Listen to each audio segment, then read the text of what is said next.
நாள் 46 மத்தேயு 28 அதிகாரம் 6 அவர் இங்கே இல்லை, நாம் சொன்னபடியே உயிர்த்தெழுந்தார். கர்த்தரை வைத்த இடத்தை வந்து பாருங்கள். ஆமேன்.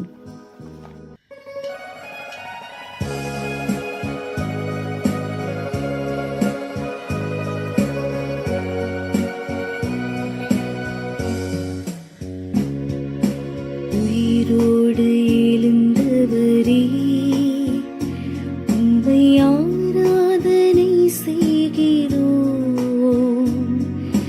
ஜீவனின் அதிபதியே, உம்மை ஆராதனை செய்கிறோம்.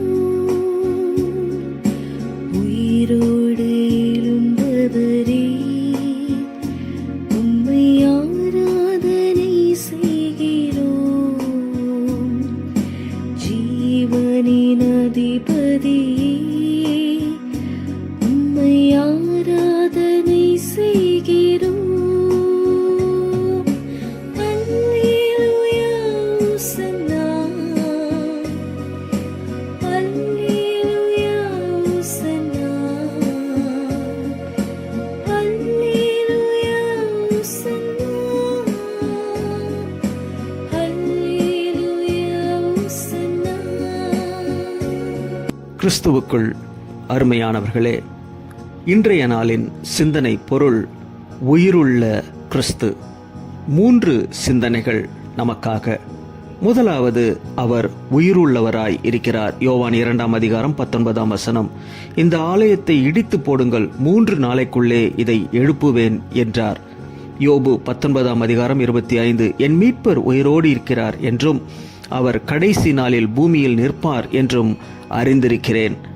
அப்போஸ்தலர் 1 அதிகாரம் 3 இயேசு பாடுபட்ட பின்பு 40 நாள் அளவும் அப்போஸ்தலருக்கு தரிசனமாகி தம்மை உயிரோடு இருக்கிறவராக காண்பித்தார் என்று நாம் பார்க்கின்றோம். இரண்டாவது, அவர் உயிரூட்டுகிறவராய் இருக்கிறார். எசேக்கியேல் 37:5 கர்த்தராகிய ஆண்டவர் இந்த எலும்புகளை நோக்கி, நான் உங்களுக்குள் ஆவியை பிரவேசிக்க பண்ணுவேன், அப்பொழுது உயிர் அடைவீர்கள். எசேக்கியேல் 37:10 ஆவி அவர்களுக்குள் பிரவேசிக்க அவர்கள் உயிரடைந்து காலூன்றி மகா பெரிய சேனையாய் நின்றார்கள் என்று வேதம் சொல்கிறது. அது மாத்திரமல்லாமல் நாயின் ஊர் விதவை, ஆலய தலைவனாகிய யாவீரின் மகன் லாசரு ஆகியவர்களை இவர் வெளியே வர உயிரை பெற மரித்தவர்களை உயிர்ப்பிக்க ஆண்டவர் கிரியை செய்தார் என்று வேதம் சொல்கிறது. மூன்றாவது, அவர் உயிர்ப்பிக்கிறவராய் இருக்கிறார். யோவான் 5 அதிகாரம் 21 பிதாவானவர் மரித்தோரை எழுப்பி உயிர்ப்பிக்கிறது போல குமாரனும் தமக்கு சித்தமானவர்களை உயிர்ப்பிக்கிறார்.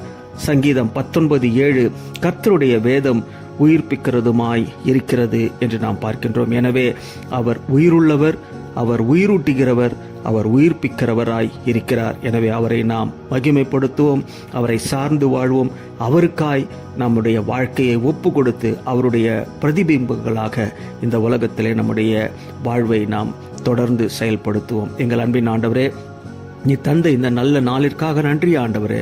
இந்த நாளிலே நீர் எங்களுக்கோடு கூட நீர் உயிருள்ள தேவனாய் இருக்கிறீர் என்ற விசுவாசத்தின் நம்பிக்கையை நாங்கள் பெற்றவர்களாக வாழ எங்களுக்கு அனுகிரகம் தாரும். மீட்பர் இயேசுவின் நாமத்தில் ஜெபிக்கிறோம் நல்ல பிதாவே. ஆமேன்.